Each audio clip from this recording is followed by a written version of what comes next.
Welcome to Ryan's Leadership Lessons. I'm your host, Ryan Stemen, and today we're going to talk about the Sunday Scaries and how one leader fights the Sunday Scaries through some breathing techniques and some mental clarity to help start the week ahead. I think so many leaders out there, whether you're managing a team of one or managing an entire tax department, or you're managing a huge company, and you're leading them day in and day out, there's so many stresses that pile up throughout the week that by the time Sunday rolls around, you're so stressed out about what kind of problems, what sort of solutions, what sort of things might bubble up on Monday morning that you spend all of Sunday evening upset, frustrated, anxious, nervous.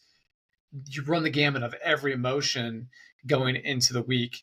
And so I think as leaders, we have to think about how do we approach the weekend? How do we approach Sunday night? How do we get into a better mindset so that we can enjoy time with our friends and our family on the weekends so that we can also prepare ourselves for Monday for the inevitable problem that's going to pop up on Monday morning or fire drill that's going to happen? And how do you react to that? And how do you mentally get ready for that?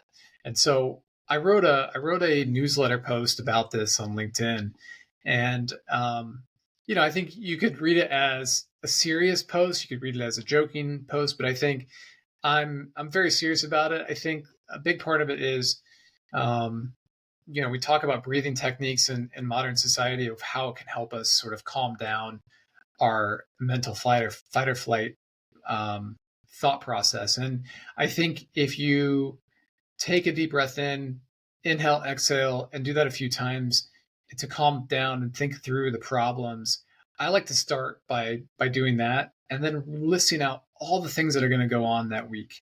So if I have what are called the Sunday Scaries, where you're 5 o'clock rolls around on Sunday evening and you're worried about what your week looks like, it helps to maybe list down all of the potential pain points, tasks, to-do list, everything out so that you can see all of it. And then start to kind of focus on, all right, what needs to be completed on this day? What needs to be completed on this time? When is this meeting?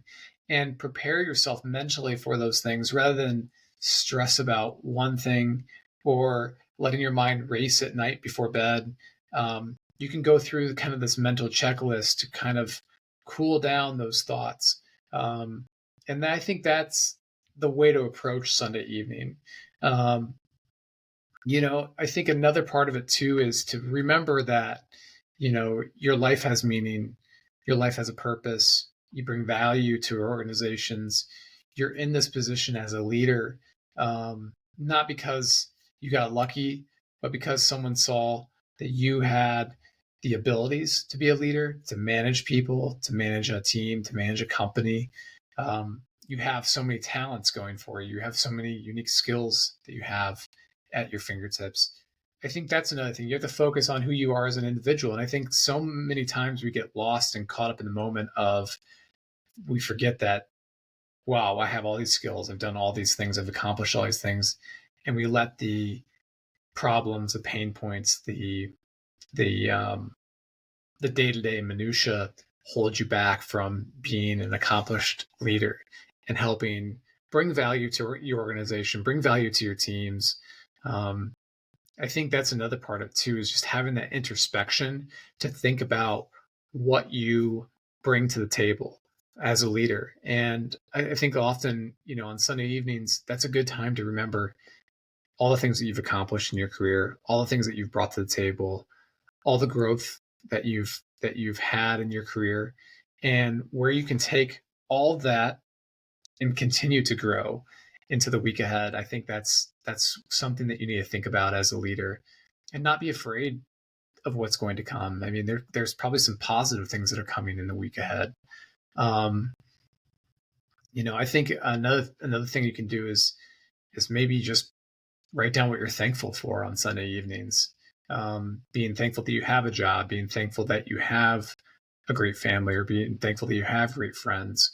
Those are some takeaways that you could do as well, to not just stress and think about all the bad things that are ahead, but also think about all the good things that have come to you and that you've accomplished. And maybe even on Sunday nights too, is think about the goals that you have for yourself for the year. Um, the for me, I kind of look at periodically how many goals I have accomplished this year. What do I have left? I'm recording this in September, so I have another quarter to complete the rest of my year's goals. So I can look at that each Sunday night and say, how do I get ahead so that I'm well positioned on Monday, Tuesday, Wednesday, Thursday, Friday to accomplish not just what I have this week, but what I have long term. And so you can be strategic in where you're going with it. So um, part of part of fighting the Sunday scaries is also preparing yourself mentally and having the right mental approach to the rest of the week. Um, I hope that this podcast helped you. I want it to be short, sweet, to the point, just like my newsletter was on this topic. And I really thank you for being a part of this journey with me and being a part of this podcast. I've really enjoyed putting my leadership ideas, thoughts, and experiences out there for the world to see and to take in. And the feedback from friends and family has been incredible. And I'm so appreciative of people spending some time to listen to this podcast and to read my newsletter that they run in tandem with each other. So I really appreciate that. And I hope you have a great week ahead. And thank you for being a subscriber.